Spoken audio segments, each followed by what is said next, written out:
Кривичниот суд донесе одлука. Раде Трајковски Штекли е способен да го следи судскиот процес за делото кое му се става на товар, заедно со останатите обвинети за делото неовластено производство и пуштање во промет на наркотични дроги. Судијат Илија Трпков рече дека Трајковски, кој бил прегледан од психијатарот Оливера Суботин Поповска, дава јасно мислење дека Трајковски е способен да го следи судењето и да се произнесе за вина.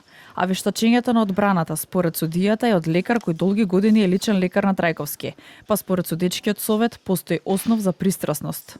Само во исклучителни случаи се наредува супер вештачење, но во овој случај судот беше убеден од вештото лице Оливера во однос на способноста на обвинетиот Раде Трајковски да го следи судењето. Во воведниот збор обвинителката Верица Брежецка Крстевска од основното јавно обвинителство за гонење организиран криминал и корупција посочи дека групата била добро организирана со утврдени улоги, од набавка до продажба на кокаин и марихуана, и истата действувала во периодот од јануари минатата година до јануари годинава. Раде Трајковски се јавува како организатор и координатор на криминалната група кој бил во контакт со лица од странство и домашни посредници со која договара првичната набавка на кокаин. Комуницира со неколку обвинети и осомничени и на истите им дава насока и упатство за проширување на мрежа. При претрес на неговиот дом и возило и комуникацијата од мобилниот уред се пронајдени бројни докази кои го потврдуваат неговото раководно и централно однесување во набавката на дрогата.